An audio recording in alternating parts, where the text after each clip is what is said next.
नमस्कार दोस्तों, स्वागत है आपका प्रॉफिट परस्यूट चैनल पर, जहां हम रोज़ करते हैं मार्केट का गहराई से विश्लेषण। आज है 12 जून 2025 और इस वीडियो में हम करेंगे निफ्टी 50 का detailed analysis. Charts, level, support, resistance और ट्रेडिंग स्ट्रेटजीज के बारे में डिस्कस करेंगे। तो वीडियो को लाइक करें और चैनल को सब्सक्राइब करना ना भूलिए। चलिए शुरू करते हैं।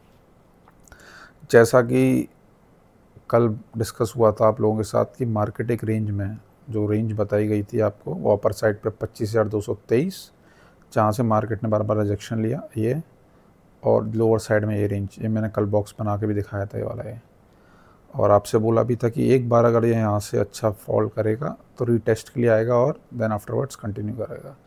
तो ये डब्ल्यू पैटर्न बनाने की कोशिश करी, यहाँ इसका रिजेक्शन हुआ इस पर्टिकुलर पॉइंट पे और यहाँ से स्ट्रेट फॉल आया इसका, और फिर दोबारा रीटेस्ट कर रहा है इस पर्टिकुलर स्पॉट पे आकर रीटेस्ट कर रहा है, और ये हो सकता है एक और हल्का सा डाउन साइड मूव जाए। ठीक है ना। और आज निफ्टी ने ओपन किया था, वो अराउंड ओपन किया था 25,170 पे यहाँ पे। उसके बाद मतलब कोशिश करी इसने आप ऊपर जाने की, बट वहाँ पे हाई लेवल पे FI सेलिंग करके कल कैश में भी गए थे। तो अगर थोड़ा सा भी आपको डाटा पढ़ना आता है तो आपको आइडिया होगा कि मार्केट ऊपर तो नहीं जाने वाला था। ठीक है ना। ट्रेंड के बारे में अगर बात करें तो ट्रेंड अब मतलब नेगेटिव टाइप हो गया है कुछ, मतलब अब पॉजिटिव तो नहीं रहा ट्रेंड। बाय ऑन डिप तो नहीं कह सकते अब ट्रेंड को ना।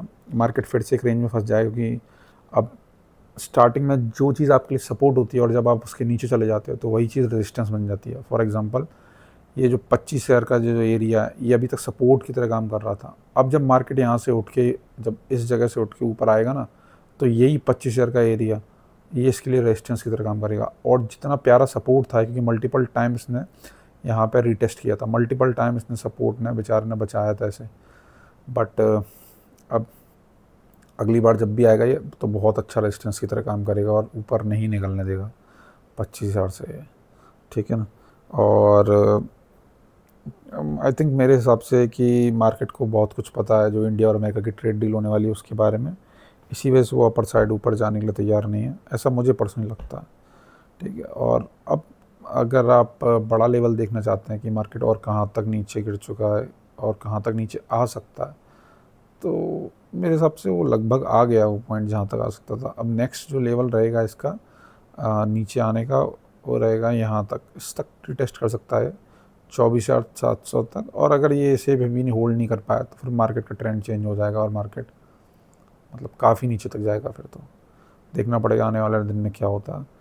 हालांकि मेरे हिसाब से मार्केट को यहीं साइडवेज अभी रह के कुछ दिन टाइम पास करना चाहिए, और जो भी US और इंडिया की ट्रेड डील होगी उस पर बहुत कुछ डिपेंड करने वाला है कि क्या होगा क्या नहीं होगा आगे ना।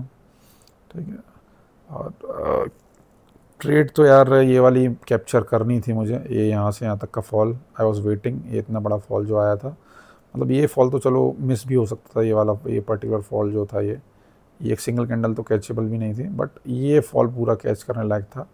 हालांकि आई वॉज इन प्रॉफिट, क्योंकि मैंने ये वाली सिंगल कैंडल जो है, let me show you, wait, ये जो कैंडल थी ना ये भी मैंने कैप्चर करी थी, ऊपर से सेल करा मैंने।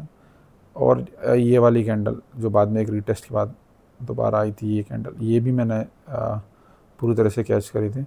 बट उसके बाद फिर मार्केट इतना साइडवेज टाइप हो गया था ना, आप देखेंगे जैसे कि ये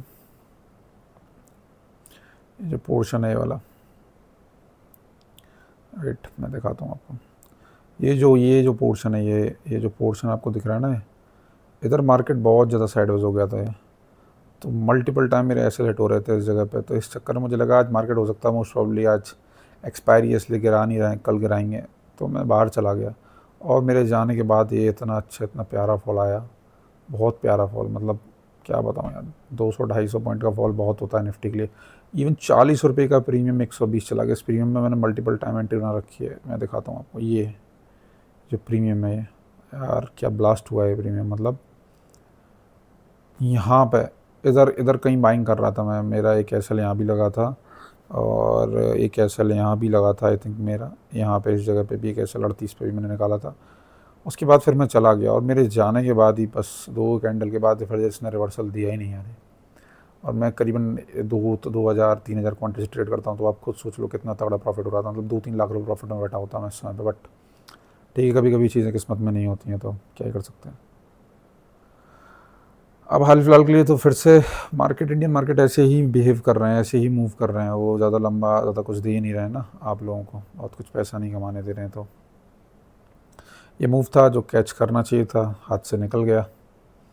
ठीक है, कोई दिक्कत नहीं है, हम लोग ज़्यादा कुछ कर नहीं सकते, हमारे हाथ में ज़्यादा कुछ है नहीं। तो देखेंगे।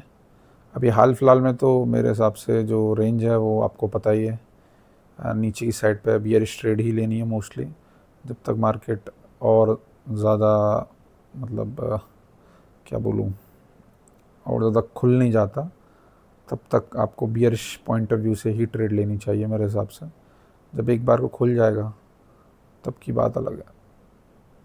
ठीक है ना।